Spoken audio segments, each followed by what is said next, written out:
बहुत बहुत स्वागत है उनका। अनूप वर्मा जी हमारे युवा जिला कमेटी के अध्यक्ष हैं। अनूप वर्मा जी बहुत बहुत स्वागत है उनका। अभिनंदन शेरू जी जो छोटे भाई की भूमिका करते हैं हर मौके पर हम साथ पहले उनका बहुत बहुत स्वागत है। भाई नगरी जी का बहुत बहुत स्वागत है। फिलहाल तो लखनऊ रहते हैं, लखनऊ से जब किसी कार्यक्रम के लिए आए इसलिए आपका आभार बहुत बहुत। आज भी भाई हमारे बहुत सब्जियां स्वागत के लिए प्रस्तुत करेंगे अतिथियों और हमारे सारे अतिथियों के सम्मान में।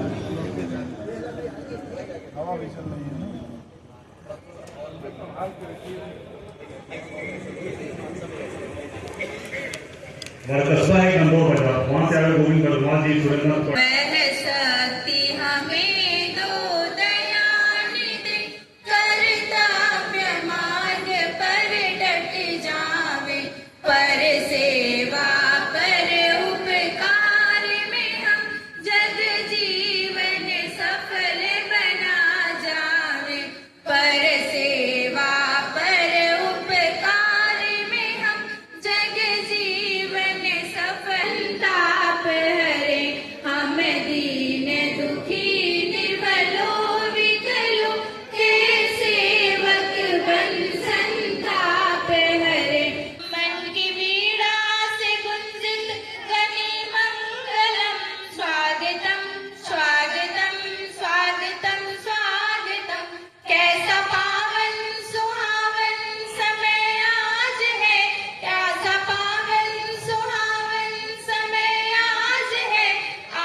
उत्तर प्रदेश युवा उद्योग व्यापार मंडल व्यापारी एकता जिंदाबाद, व्यापारी एकता जिंदाबाद। रमेश चंद्र मदेशिया जी, जनाब अब्दुल कलाम साहब का बहुत बहुत स्वागत है और भाई आशुतोष चौरसिया जी का मोहल्ले से बहुत बहुत स्वागत है।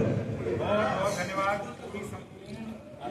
उत्तर प्रदेश में जितने भी लोहे के व्यापारी हैं उनका जो संगठन है उत्तर प्रदेश लोहा व्यापार मंडल, उसके भी अध्यक्ष आदरणीय रिपन खाद के पूरे प्रदेश में और एग्रीकल्चर इंप्लीमेंट्स के अच्छे व्यापारियों में है और उस संस्था का वहां का जिले का अध्यक्ष का भी इनके पास निर्वहन कर रहे हैं। जो खाद जावेद बेग जी लखनऊ का प्रतिनिधित्व कर रहे हैं यहाँ पर।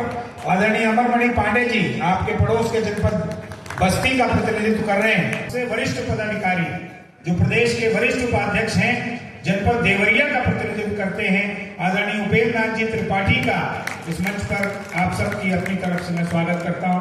जो प्रदेश की महिला इकाई की महामंत्री हैं, जनपद इनका लखनऊ है, लेकिन वास्तव में समाज के लिए काम करने वालों का जब जिक्र होगा तो एकता अग्रवाल जी का नाम सबसे आगे होगा। सांझी रोटी के नाम से ये गरीबों को, जरूरतमंदों को भोजन कराने का काम करती हैं और जो कम पूंजी वाले लोग हैं, मैं निर्धन को कह करके उसको वैसा शब्द नहीं देना चाहता, लेकिन जो इस योग्य नहीं है कि अपने बच्चों की, लड़कियों की शादी कर सकें, ऐसी कितनी ही लड़कियों की शादी करने का काम भी अपनी संस्था से कराती है। ऐसी एकता अग्रवाल जी आपके संगठन की प्रदेश की महामंत्री हैं। श्रीमती रूपा अग्रवाल जी सीतापुर से चल करके आई हैं और व्यापार मंडल के प्रति आपका रुझान, आपका लगाव और व्यापारियों को, महिला व्यापारियों को संगठन से जोड़ने की इच्छा आपको महिला में प्रदेश के मंत्री पद पर लेकर के आई है और आपका बहुत स्वागत है। श्रीमान जगदीश रायतानी जी जनपद गोंडा का प्रतिनिधित्व करते हैं और अपने संगठन के सबसे वरिष्ठ साथियों में हैं। इसके लिए भी आज इनका यहाँ पर मंच पर बहुत स्वागत, बहुत अभिनंदन।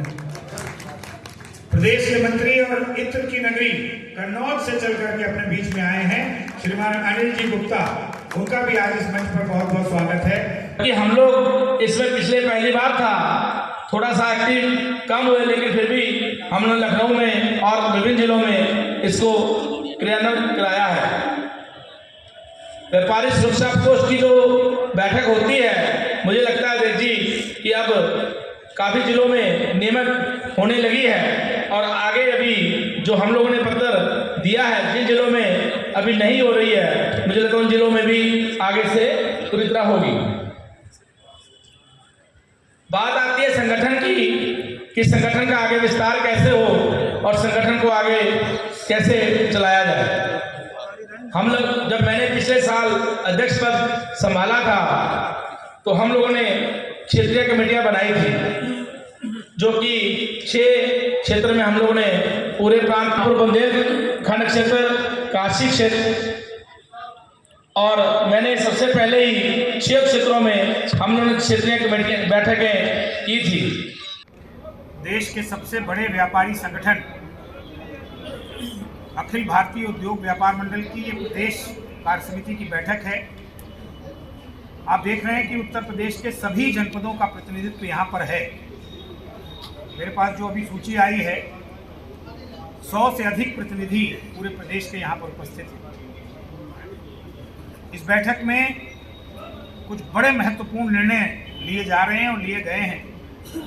पहला निर्णय ये है कि हम जिस 1 जनवरी को नया साल कह करके मना रहे हैं, वास्तव में वो हमारा नया साल है ही नहीं। हमारा नया साल शुरू होता है हमारे वित्तीय वर्ष से, और वित्तीय वर्ष प्रारंभ होता है चैत्र शुक्ल प्रतिपदा विक्रम संवत 2082। अगर अंग्रेजी कैलेंडर देखेंगे तो 30 मार्च से भारतीय नव वर्ष प्रारंभ होगा, और उसके 2 दिन बाद 1 अप्रैल से हमारा वित्तीय वर्ष पिछले सैकड़ों साल से प्रारंभ हो रहा है। लेकिन हम आज भी इस सर्दी से भरे हुए 1 जनवरी को नया वर्ष मना रहे हैं। इसको पीछे करते हुए भारतीय नव वर्ष आगे बढ़े, ये प्रयास आज की इस कार्य समिति की बैठक में हो रहा है। और संगठन ने ये निर्णय लिया है कि हम आगामी चैत्र शुक्ल प्रतिपदा का, जो कि कैलेंडर के हिसाब से 30 मार्च है, उसको पूरे देश में, पूरे उत्तर प्रदेश में और पूरे सभी जनपदों में भव्यता से उसका स्वागत करेंगे, और छोटे बच्चे से लेकर के समाज के सभी वर्गों तक ये एहसास कराएंगे कि ये है भारत का नया वर्ष। क्या इस नए वर्ष के खिलाफ है? क्या खिलाफ और उसकी बात ही नहीं है। हम तो बता रहे हैं कि हमारा नया वर्ष क्या है। नया वर्ष तब होता है जब प्रकृति नहीं होती, रबी की फसल आ चुकी होती है और चारों तरफ हरियाली का वातावरण होता है। आज जो वातावरण है, सर्दी में हाथ को हाथ नहीं सुझाई देता, ये अंग्रेज का नया वर्ष है, अंग्रेजों के यहाँ नया वर्ष है, भारत का नया वर्ष नहीं है। तो सरकार क्यों मना रही इसको? कोई मना नहीं रहा है, मना तो हम आप रहे हैं। आपके डीजीपी को शुभकामना दे रहे हैं। शुभकामना तो लोग देंगे ही, हम भी देंगे, आप भी देंगे, लेकिन हम शुभकामना दें कैलेंडर वर्ष की, हम शुभकामना दें आंग्ल नव वर्ष की। हम अपने भारत वर्ष को भी तो याद रखें कि हमारे भारत वर्ष का नव वर्ष कब है, और हमारा तो वित्तीय वर्ष तब प्रारंभ होता है। तो ये एक बड़ा निर्णय आज इस कार्य समिति की बैठक में हम लोग कर रहे हैं, जो कि पूरे प्रदेश में जाएगा यहाँ से, और हर जिलाध्यक्ष आने वाले समय में भारतीय नव वर्ष का स्वागत करेंगे। संत कबीर नगर बैठक क्यों गई आज? संत कबीर नगर गोरक्ष क्षेत्र का प्रमुख जनपद है और संत कबीर जी की धरती है।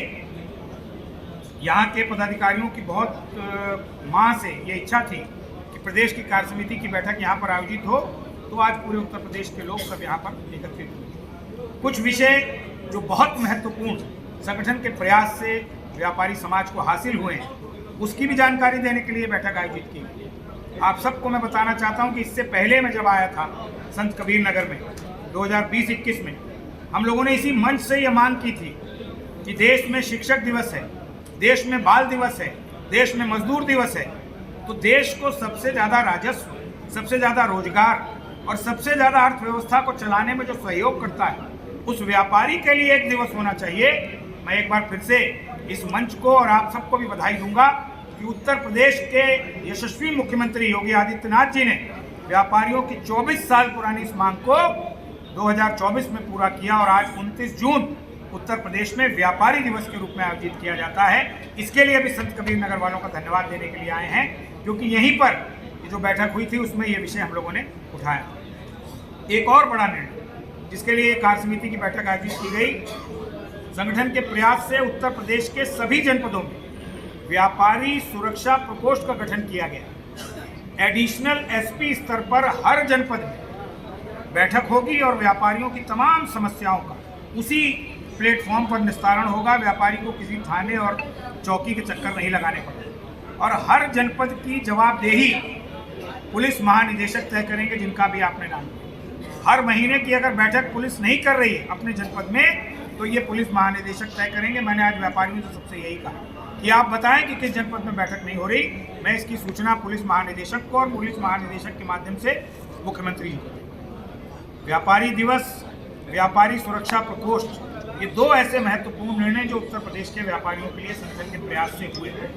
आने वाले दिनों में जीएसटी की जो समस्याएं हैं, हमारे दाखिल खारिज से लेकर के और टोल की जो समस्याएं हैं, उन सब पर संगठन की योजना बन रही है कि हम अपने जो सांसद हैं उत्तर प्रदेश के 80, हमारे जो सभी 403 विधायक हैं, उन तक संगठन की मांग को रखते हुए अपनी बातों का निस्तारण करेंगे। उसकी तिथि अभी हम लोग तय करने जा रहे हैं, लेकिन कुल मिलाकर के उद्देश्य ये है कि जो सम्मान एक आईएएस का है, जो सम्मान एक फौजी का है, उससे बढ़ कर के सम्मान इस देश के व्यापारी समाज का होना चाहिए।